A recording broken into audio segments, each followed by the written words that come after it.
Water board XEN sewer cleaning equipment and services Syed Mazhar Hussain का कहना है कि सर्दियों में सीवरेज का मसला और गर्मियों में पानी की कमी का सामना कुदरती अमल है। दोनों सूरत हाल में वाटर बोर्ड अपनी जिम्मेदारियां भरपूर तरीके से अदा करने की कोशिश करता है। ये कुदरती अमर है कि पानी यानी जो टैप वाटर है उसका क्राइसिस आपको फेस करना पड़ेगा समर में, गर्मियों में, और सीवरेज का आपको फेस करना पड़ेगा विंटर में। उसकी वजह है, एक लॉजिक है कुदरती तौर पर।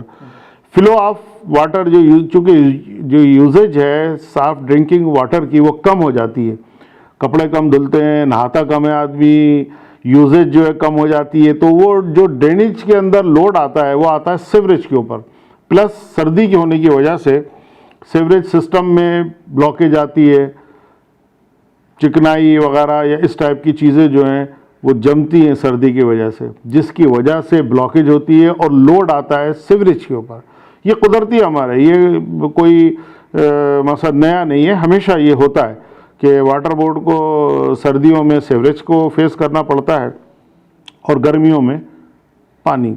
जबकि उनका कहना था कि सिंध हुकूमत की जानिब से वाटर बोर्ड को फराहम किए जाने वाले 10 पियर से शहर में सफाई सुथराई के हवाले से बेहतरी आई है, जबकि पुरानी गाड़ियों को भी अपग्रेड किया जा रहा है। गवर्नमेंट ऑफ सिंध ने इसको इस तरीके से हमें हेल्प आउट किया था कि 10 पेयर हमें दिए हैं नए, 20 गाड़ियाँ, और जो हमारे जो एग्जिस्टिंग गाड़ियाँ हैं इनको अपग्रेड करने के लिए उसका सेकंड जो स्पेल है वो इन गाड़ियों को, क्योंकि ये जो अभी नई गाड़ियाँ आई हैं इनको मैं आपको थोड़ा डिफाइन कर दूं कि हमारी पुरानी गाड़ियों में इनमें ये फ़र्क है कि पुरानी गाड़ियाँ जो है उनके टैंक जो हमारे 5000 लीटर के हैं, और अब जो ये गाड़ियाँ आई हैं इनके टैंक जो है, जो सक्शन है उसका 7000 है, और जो जेटिंग है उसका 8000 लीटर का टैंक है। यानी तकरीबन उससे ये समझ लें आपके डबल 75% एक्सीड हो गए हैं वो।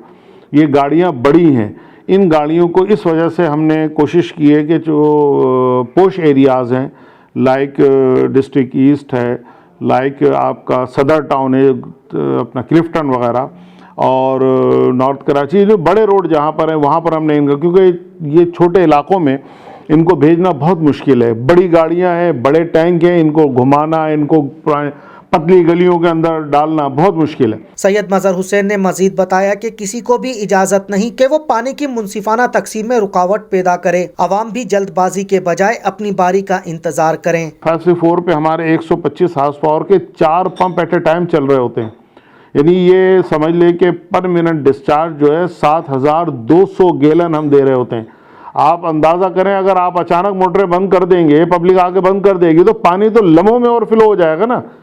रिजर्वायर लाजमी पंप बंद हो गया, वॉल खुला हुआ, पानी इनलेट तो हो रहा है, वो सब ओवरफ्लो होता है। अब वो सारा डिपार्टमेंट पे डालना ये नाइंसाफ़ी है। पब्लिक को चाहिए कि वो अपने टर्न का इंतज़ार करे, जो उनका टर्न आना है तो उस पर उनको सप्लाई मिलेगी, पानी मिलेगा उनको। सैयद मजहर हुसैन का कहना था कि अवाम की भी कुछ जिम्मेदारियां हैं, सारा मलबा और इल्जाम इदारे पर डाल देना मुनासिब नहीं। कैमरामैन अमजद इकबाल के साथ Nadeem Siddiqui, M7 city news, Karachi.